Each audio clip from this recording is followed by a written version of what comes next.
Welcome back to the Rocky Mountain Dog Podcast. Today we're filming from one of our favorite places in Alberta, beautiful Kananaskis Country. Summer is finally here, which means it's time for more outdoor adventures with your dog. Whether you're heading out for a quick walk or tackling an all-day hike adventure, a little preparation can make all the difference. Today we're talking about how to choose the right hike for your dog and how to prepare for summer adventures. We'll also discuss common safety mistakes people make and one gear that has made all the difference for Louie and I while hiking. I'm Jen, this is Louie, and joining me today is Rob. Thanks, Jen. Kananaskis has so many great places to explore with your dog, but having the right expectations and the right plan for yourself and your dog is extremely important. It makes that an enjoyable and safe experience for yourself and your dog for the day. Let's start with something a lot of people struggle with: choosing the right hike. They jump straight into a trail that's way beyond what them or their dog can do. How do you choose a hike that is right for you? Yeah, that's a good question. So I think about the dog fitness level. So I know Butch and his fitness level. I know my fitness level and what I can do. So generally we can do longer hikes, longer distances, more elevation gain, and steeper inclines. I think about the hike that we're gonna do and the distance and whether or not I feel like doing that distance or not during the day or a shorter distance.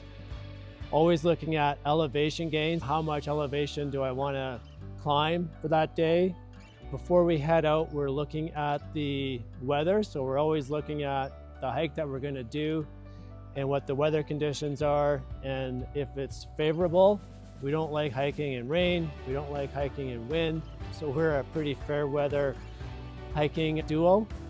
For trail conditions, I'm thinking about, is it gonna be muddy? Is it gonna be dry?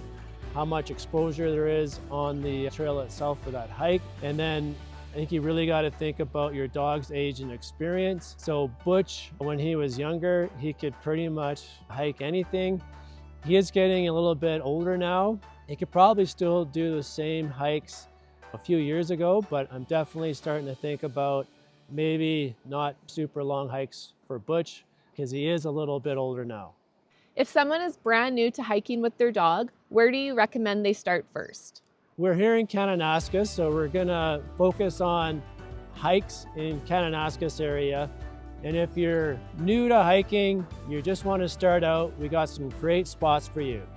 So the first one is in Kananaskis, it's Elbow Falls. So you take Highway 66 out to Kananaskis, Elbow Falls. It is a busy place, so you probably want to get out there early, easy parking, and it's a super short hike.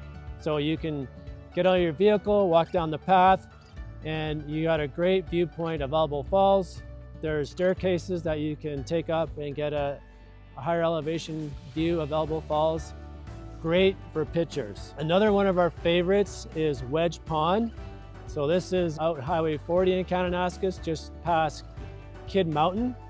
And it's a perfect place for pictures for sunrise. So we like to go there quite a bit. If you're gonna hike at Wedge Pond, you can just do a loop around the pond itself. And there's some trails off in either direction at Wedge Pond. So love it for pictures in the morning. Another good spot that we like is Sheep River Falls. So Sheep River Falls, it's kind of like Elbow Falls, and really nice falls at Sheep River, and you can walk around the falls as well. Another one of our favorites, it's actually in the town of Canmore, and it's the Policeman's Creek Boardwalk. So you can find a place to park in Canmore, and it's the creek that you'll see as you're crossing into Canmore. It's by the Drake Hotel, and the boardwalk goes either direction.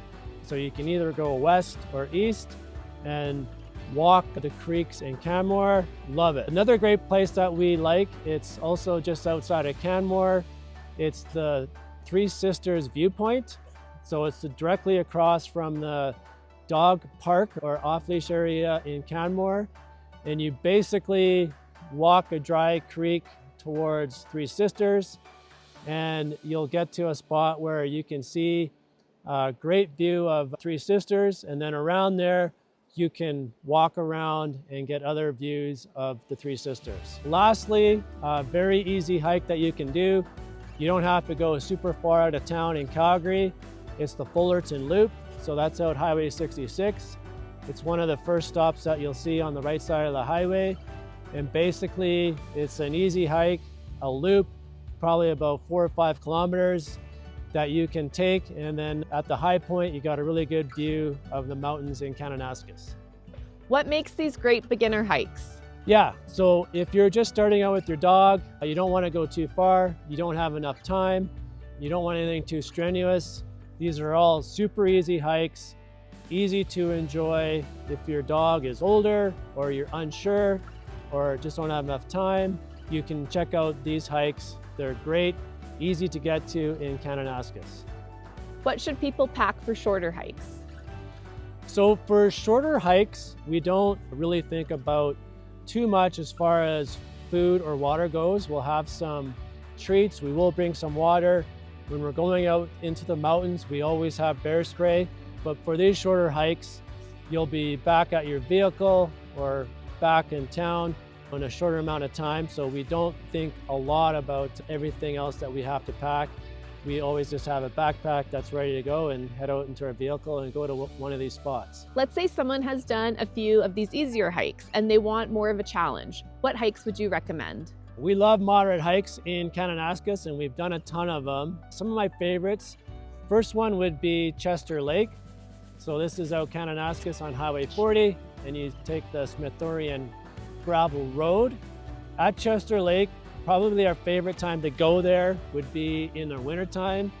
It is just an unbelievable winter hike. If you're going out there for winter, you can do it in like a good pair of winter boots and some cleats, or you do it in snowshoes.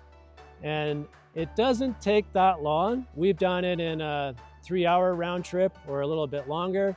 We've also done it in the fall and in the summer. Just a great hike, moderate hike for people looking for something like that. Another one we like would be Rawson Lake.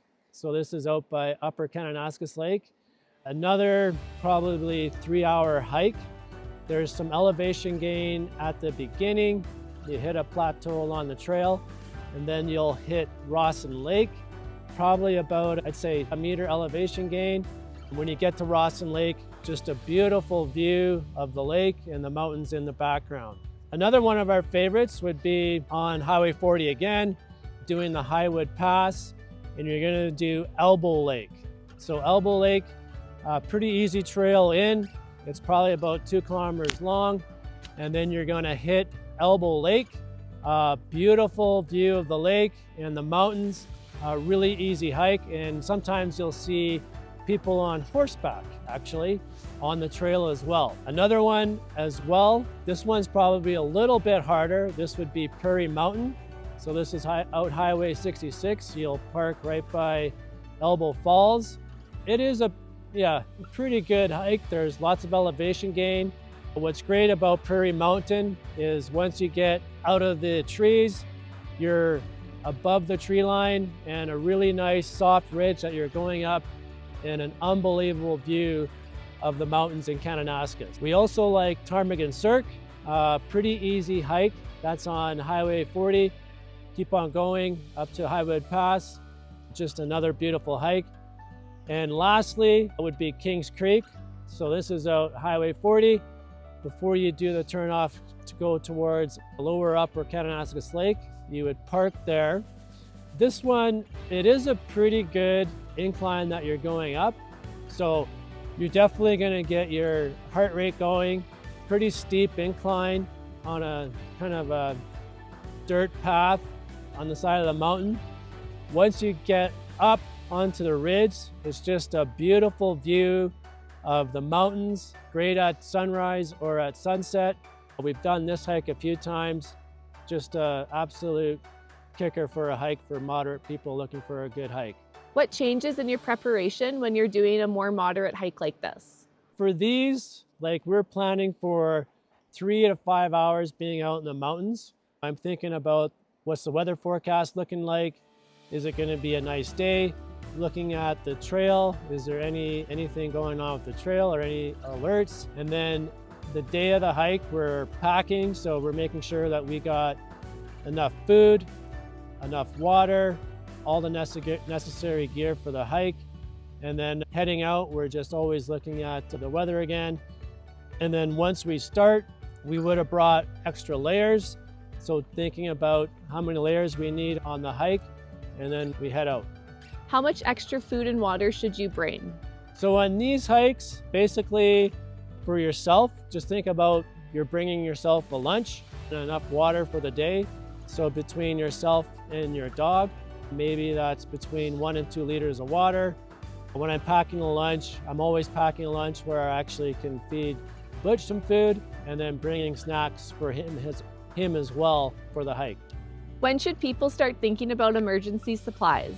For emergency supplies on moderate or difficult hikes, that's when you got started thinking about it. So we always have a first aid kit. We always have a rescue sling when we're heading out on the hike. And obviously we got bear spray just in case we encounter wildlife. Are there signs that your dog is getting tired before they completely wear out? A good question. With Butch, he's a pretty active dog, so he's never really tired out, but you're looking at, are they excessively panting, slowing down? Do they stop? Do they want to turn around? These would be signs that maybe you're reaching the limit for your dog. What about experienced hikers looking for a bigger adventure? More difficult hikes or bigger adventure out in Kananaskis. Obviously, there's a ton of hikes of those as well. Some of our favorites, the first one would be East End of Rundle. This is a pretty intense hike. There's lots of elevation gain. So you're looking at about 1,000-meter elevation gain. Pretty, not rough, but there's a little bit of scrambling as you're going up. When you get closer to the top, there's definitely a bit more scrambling. You got to be aware of people on the trail and what's going on there. Great hike, unbelievable views once you get to the top with your dog. Another one that we like is Tent Ridge. So this would be along the Smithsonian Highway by Engadine Lodge. You're just going to go past there. We love this hike because there's a lot of different kind of scenes that you go through on the hike. So you're going up through meadows, then you're going up one side of the mountain, and then you're going to hike the ridge. There's lots of elevation gains along the ridge. And then everyone knows the classic shot when you get to the end. You're looking at Spray Lakes, and everyone's got shots of Spray Lakes from Tent Ridge, and we just love this hike. Another one that would be more difficult would be Pickle Jar Lake. So this one, it's a bit longer, so you're definitely out there for a few hours, or more than a few hours, like 5 or 6 hours. Lots of different scenes. And the great thing about Pickle Jar Lakes is you reach a whole bunch of lakes at the end. There's a series of lakes that you can go visit with your dog and they can jump into the water. We just love this hike. Another kind of classic one is Sorrel Ridge. So this one you'd be doing the first step, which would be Rawson Lake. Once you get to Rawson Lake, you're gonna go around the lake and up a pretty steep incline, which is pretty difficult. There's one spot where you do a little bit of scrambling, but basically it's steep and you're just grinding away until you get to the top and you reach the ridge, and just a stunning view of Upper Kananaskis Lake. And obviously people have all seen the photos of that view once you get to the top. Another one that I'll mention is Pocatera Ridge. So this is out by Highwood Pass. And this one, you're going through an easy start, and then you're gonna hit the steep incline to get up to the ridge along Pocatera. Once you get to the top, you're basically traversing a ridge line. This one, if you're gonna do the ridge from start to finish, you're gonna have to have 2 vehicles and somebody's gonna have to be at the other end. Or you could just hike up one side, do the ridge for a bit, and then come back the same way. All great hikes in the Kananaskis area. At what point do you say a hike might not be appropriate for a dog? I would say some of these hikes that I mentioned, as far as more difficult, might not be appropriate. I know with Butch, he's just got a ton of energy and he can do these. I think in a couple of years, maybe not. So I'm thinking about the dog, the age, and also yourself, and just knowing your limits. I know for myself and Butch, when we go out on hikes, if there's anything that involves scrambling, anything with too much exposure, we're not doing it, and those are our limits. What extra planning goes into these hikes? So for these hikes, we're definitely making sure that the weather's looking good. Again, we're fair weather hikers, so if it's going to be rainy or windy, we're not going to go out. And then you definitely need lots of food for yourself, for your dog, water, making sure that you got a safety kit and also a safety sling for your dog.